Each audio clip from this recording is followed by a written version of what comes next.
Hello everyone, hope you're doing great. So we are back again with the next article to understand current affairs properly. This article is particularly important for facts and figures that can be used in the GS2, that is the polity exam. So let's read this article and let us understand what this article is about. First of all, this article is dated 14th September and this was in the Indian Express, as you can see. Alright, let's understand what this article is. A brief caveat about this article. This article uh, was a little bit confusing, but moreover, to understand this article, only facts need be remembered from this article and a little bit basics. This article talks about the Human Development Index, that is HDI. And what HDI is, we have to understand that Human Development Index is uh, given by United Nations Development Program, that is UNDP. All right. So what this article on what the authors are saying is that it is not as robust as the national income or price indices that are monitored on quarterly on annual basis. And why is this? Is because the construction of HDI has four indicators that have with three dimensions, right? And these indicators are per capita income, health, that is the life expectancy, and education, that is average and expected years of schooling, right? So the exercise involves making these parameters scale free using global goalposts, that means metrics. The metrics that are used are constant, that they are held constant to permit temporal and inter-country comparisons. So HDI is measured between two countries. So developing countries, developed countries, India, China, Pakistan, Bangladesh, different countries, and they can be compared on an equal scale. That is why HDI uses global goalposts. The next important thing to understand is data. What the article provides us is with good data.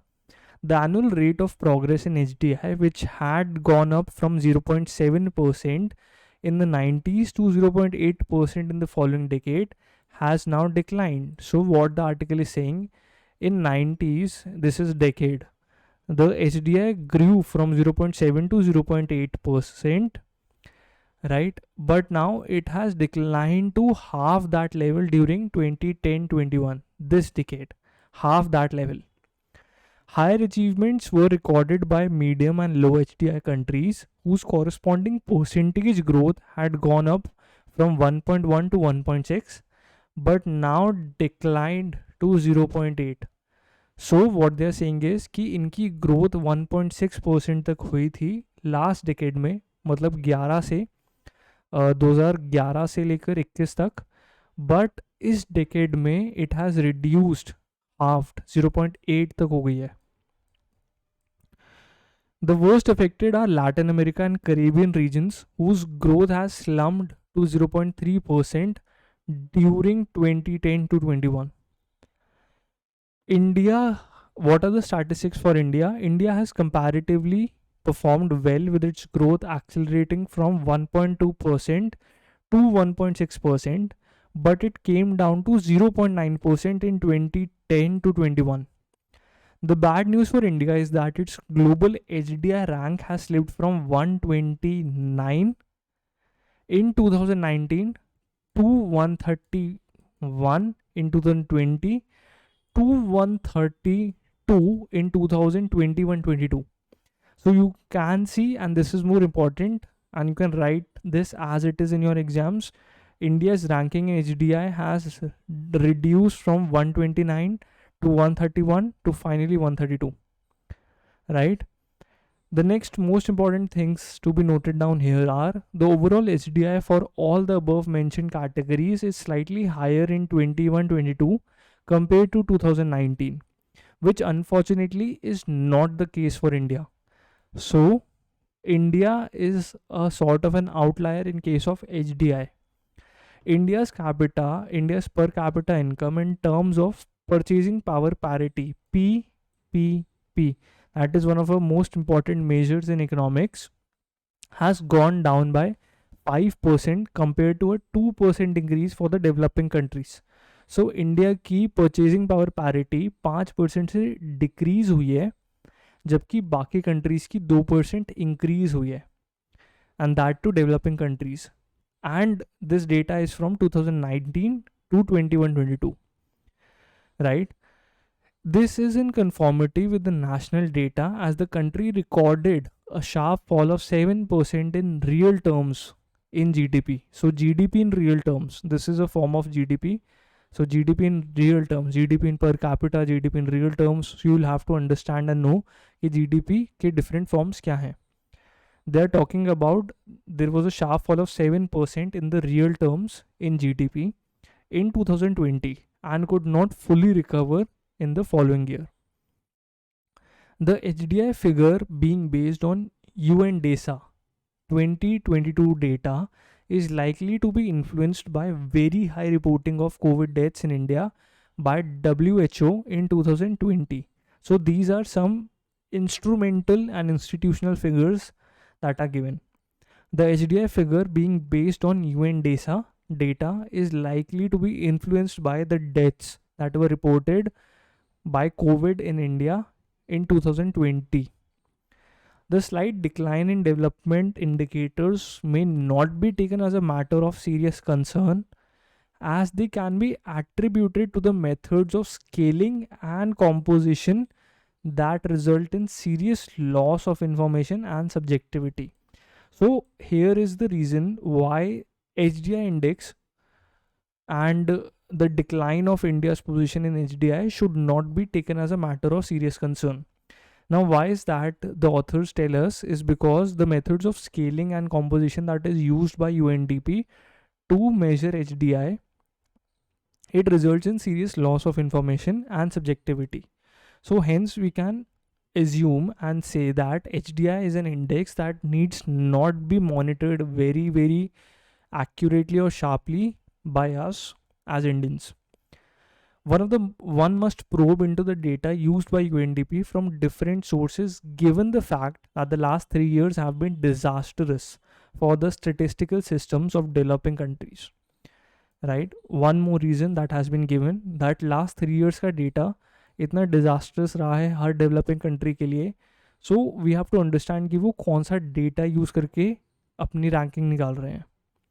This underlines the urgency of conducting the population census and regular national service in India.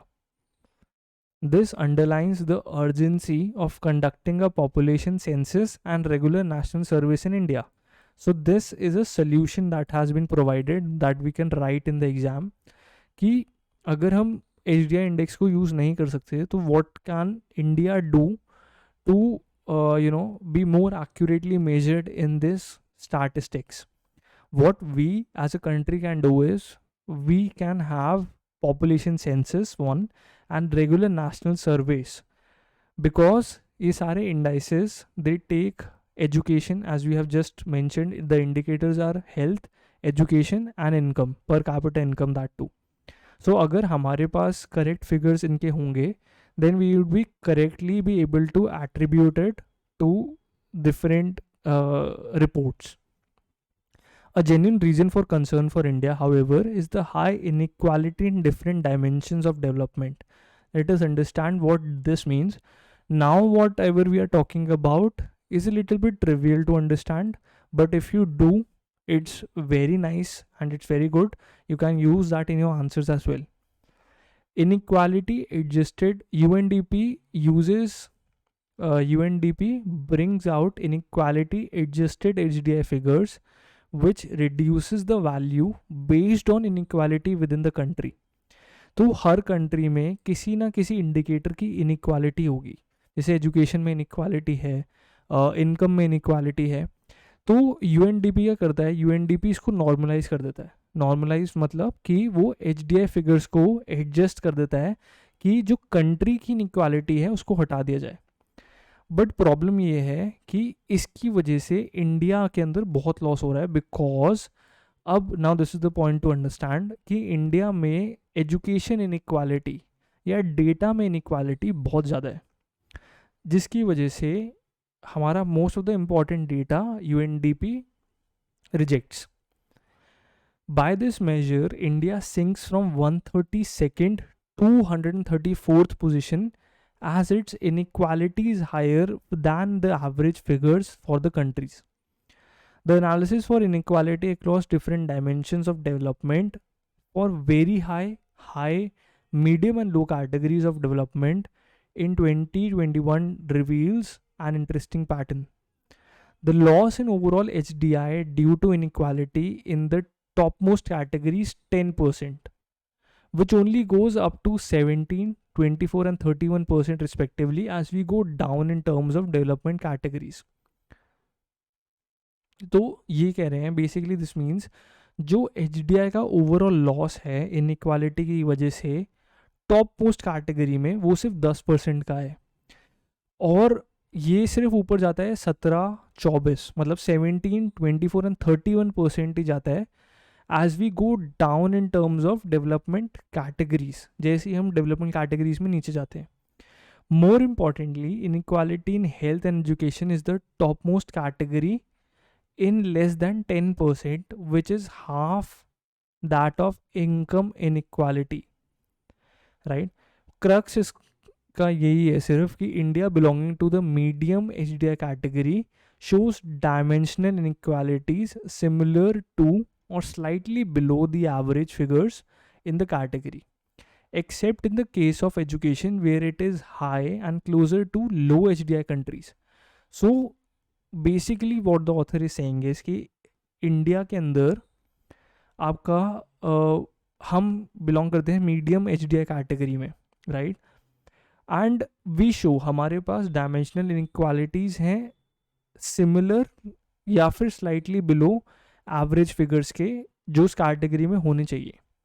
But education एक ऐसी category है जिसके अंदर हमारी inequality data की बहुत ज़्यादा है, और वो कहीं ना कहीं सिमिलर है उन कंट्रीज़ के जो बिलोंग करते हैं लो HDI कैटेगरी के अंदर. तो इसीलिए that is why this article was named reducing disparity.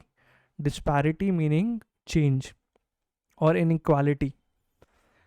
So this is what the author is saying कि India as well access to quality education must therefore be critical for determining the focus of the country's development strategy as it moves towards a 10 trillion economy. हमें अपनी education में disparity and inequality कम करनी है as we move towards the future. So this was the article. I understand थोड़ा सा tough होगा इस आर्टिकल को समझना, बट अंडरस्टैंड कि हमारी पोजीशन क्या है HDI में, HDI के इंडिकेटर्स और फैक्टर्स क्या हैं, इनइक्वालिटी किस बेसिस में है हमारी कंट्री में फॉर मेजरिंग और नोटिंग डाउन HDI. देन हमारे पास क्या बोलते हैं, क्या डेटा रहा है and what should we do to improve the data that we provide for these global reports. This was the article and hope you liked it. Thank you everyone. Do share and subscribe the channel and keep supporting us. Thank you.